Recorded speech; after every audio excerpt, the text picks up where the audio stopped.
বারবার অবশ ছিল, আর হাতের কবজিতে, পায়ের কবজিতে আপনার অস্বস্তিকর অস্বস্তিকর, আর জিভ বাই ছিল সমস্যা, জিজি হতো। জি হইতো। তারপর সকালবেলা ঘুম থেকে উঠে দেখতাম হাতটা বার হইয়া থাকতো, এরকম আর কি। এটা কতদিন ধরে? এটা প্রায় 1 বছর যাবত এরকম। বিসমিল্লাহির রহমানির রহিম। দর্শক, ডিপিআরসি 12/1 শ্যামলী রিং রোড থেকে আমি ঘাড় ব্যথা এবং হাত ব্যথা বিশেষজ্ঞ ডক্টর শফিউল্লাহ প্রধান।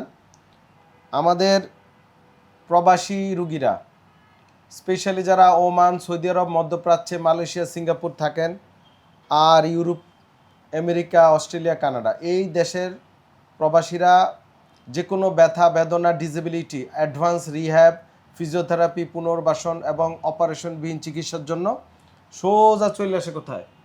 ডিপিআরসিতে।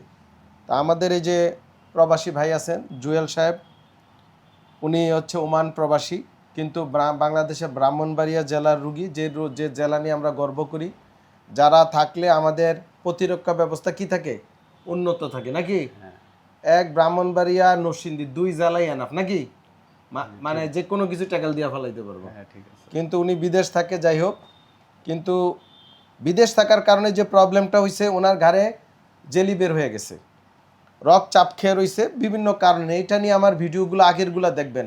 ঘাড় ব্যথার কারণ, প্রতিকার কি, ডক্টর শফিউল্লাহ প্রধান ফেসবুক এবং ইউটিউবে যাবেন, গিয়ে দেখবেন, নিয়মকানুনগুলো মানবেন, তাহলে ভালো থাকবেন। এখন আসি রুগীর কাছে। জুয়েল সাহেব, আপনার ব্রাহ্মণবাড়িয়া কোথায় বাড়ি? বাঞ্ছারামপুর। গ্রামের নাম কি? গ্রামের নাম দশানি। দশানি। আপনি বাহিরে কত বছর? এই ওমানে 10 বছর। 10 বছর, মাশাআল্লাহ। কি কাজ ওখানে?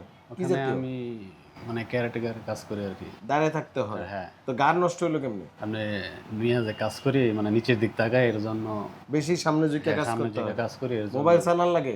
মোবাইল তেমন চালাই না, চালান, কিন্তু সামনে ঝুঁকে কাজ করার কারণে এরকম। দর্শক, উনি কিন্তু সামনে ঝুঁকে কাজ করে।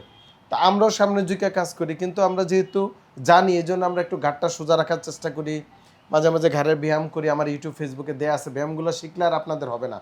যারা কম্পিউটার চালায়, ব্যাংকে আছে, বিভিন্ন ইভেন কি শ্রমিক পেশাজীবী, যেমন এই যে গার্মেন্টস, সামনে ঝুঁকে যারা কাজ করে, এবং হাই অফিসিয়াল, মন্ত্রী, মিনিস্টার, যারা সচিবরা আছেন, সামনে ঝুঁকে লেখাপড়া করতে হয়, হ্যাঁ, সাইন করতে হয়, তাদের এই গাড়ে প্রবলেম হয় এবং ডিপিআরসিতে সোজা চলে আসে।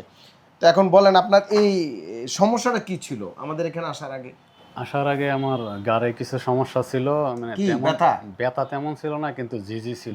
ছিল। বারবার অবশ ছিল, আর হাতের কবজিতে, পায়ের কবজিতে আপনার অস্বস্তিকর, আর জিভ বাই ছিল সমস্যা, জিজি হইতো।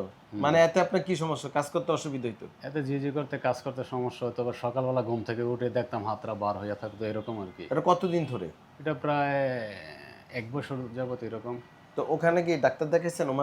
ওমানে দেখাইছি, বাংলাদেশও দেখাইছি, কিন্তু ডাক্তার দেখাইছি, মেডিসিন নেই, তাহলে ভালো থাকে কিছুদিন, আর মেডিসিন না নিলে আগের মতোই হয়ে যায়।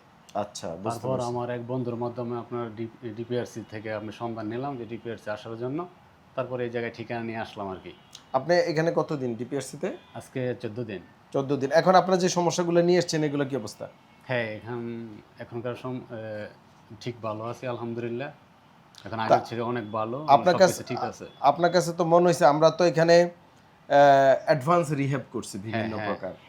এই জাতীয় চিকিৎসা আগে কোথাও নেননি, ঠিক না? এই জাতীয় চিকিৎসা নেই নাই।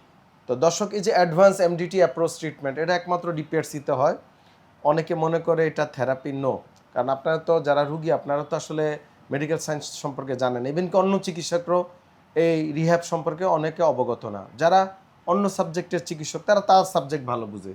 হার্টের চিকিৎসক তার সাবজেক্ট ভালো বুঝে, লাংসের চিকিৎসক, গাইনির ডাক্তাররা তার সাবজেক্ট ভালো বুঝে, স্কিনের ডাক্তার। কিন্তু ব্যথা বেদনা এটা একমাত্র আমাদের মতো যারা চিকিৎসক তারা ভালো বলতে পারবে। অনেক রুগীরা মনে করে সব জায়গায় একই চিকিৎসা, সব জায়গায় কিন্তু চিকিৎসা ব্যবস্থা এক হওয়ার কোনো সুযোগ নেই, নাকি? তা আপনাকে আমরা নিয়ম কানুন শিখাইছি। হ্যাঁ, শিখাইছেন। তা এখন ভালো আছেন? আলহামদুলিল্লাহ। আলহামদুলিল্লাহ ভালো আছি। এখানে ম্যানেজমেন্ট অনেক ভালো, ভালো। ডিপিআরসিতে আইসা আমার খুব ভালো লাগছে, আলহামদুলিল্লাহ। দর্শক, এই রুগীর ঠিকানা উনি বলে দিয়েছে। যারা রুগীর সাথে যোগাযোগ করতেছেন, ঠিকানা অনুযায়ী যাবেন। দেশের কদিন আছেন? আছি আর সম্ভবত 5 মাস। অনেক মাস আছে ইনশাল্লাহ।